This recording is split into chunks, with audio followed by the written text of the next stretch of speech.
ഫ്യൂച്ചറിലേക്ക് ഒരു ബെനിഫിറ്റായിട്ട് വരണമെന്നുണ്ടെങ്കിൽ സാലറി കൂടുതൽ കിട്ടിക്കഴിഞ്ഞാൽ അല്ലെങ്കിൽ ഇൻകം നിങ്ങൾക്ക് വരുന്നത് കൂടിക്കഴിഞ്ഞാൽ നിങ്ങൾ ആദ്യം തന്നെ ചെയ്യേണ്ടത് നിങ്ങളുടെ സേവിങ്സ് അല്ലെങ്കിൽ ഇൻവെസ്റ്റ്മെൻറ്റ്സിലേക്കുള്ളൊരു അലോക്കേഷൻ കുറച്ചുകൂടി കൂടുതലായിട്ട് വെക്കുക എന്നുള്ളതാണ്. കാരണം ഈ രീതിയിൽ ചെയ്താൽ മാത്രമേ ഭാവിയിൽ നിങ്ങൾക്ക് ബെനിഫിറ്റുള്ള രീതിയിൽ ഒരു ഇൻകം ജനറേറ്റ് ചെയ്യാൻ പറ്റുള്ളൂ. അപ്പോൾ ഒന്നുകിൽ അത് ചെയ്യാൻ നോക്കുക.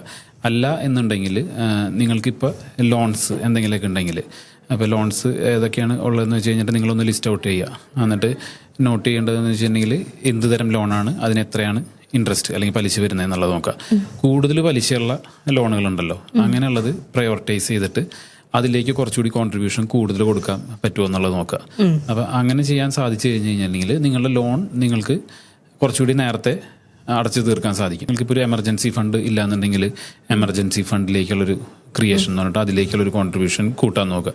അപ്പോൾ ഈ രീതിയിലുള്ള കാര്യങ്ങളാണ് എപ്പോഴും നമ്മളൊരു സാലറി ഇൻക്രീസ് അല്ലെങ്കിൽ ഇൻകം നമുക്കൊരു കൂടുതലായിട്ട് കിട്ടുകയാണെന്നുണ്ടെങ്കിൽ ഉടനെ തന്നെ ചെയ്യാൻ നോക്കേണ്ടത്. പിന്നെ കൂട്ടത്തിൽ മറ്റൊരു കാര്യം മനസ്സിൽ വെക്കേണ്ടതെന്ന് വെച്ച് കഴിഞ്ഞാൽ നിങ്ങളുടെ ഒരു പ്രൊട്ടക്ഷൻ, ഇൻഷുറൻസ് പ്രൊട്ടക്ഷനൊക്കെ ഉള്ളത് നിങ്ങളൊന്ന് നോക്കുക. അത് തീരെ സഫീഷ്യൻ്റ് അല്ലാത്തൊരു പ്രൊട്ടക്ഷനാണ്. എമൗണ്ട് കുറച്ചുകൂടി കൂടുതൽ വേണമെന്നുണ്ടെങ്കിൽ ഇതുപോലൊരു ഇൻക്രീസ് കിട്ടുമ്പോൾ നിങ്ങൾ ചെയ്യേണ്ടത് എക്സ്ട്രാ ഒരു പ്രീമിയം അടച്ചിട്ട് ഇൻഷുറൻസ് പ്രൊട്ടക്ഷൻ കവറേജ് കുറച്ചുകൂടി കൂടുതലാക്കി എടുക്കാൻ പറ്റുമോ എന്നുള്ളത് നോക്കണം. നിങ്ങൾ ലൈഫ് ഇൻഷുറൻസോ അല്ലെങ്കിൽ മെഡിക്കൽ ഇൻഷുറൻസോ ഏതാണെന്ന് വെച്ചാൽ അതിൻ്റെ കവറേജും കൂടി ഒന്ന് കുറച്ച് കൂട്ടാൻ നോക്കുന്നത് നല്ലതായിരിക്കും.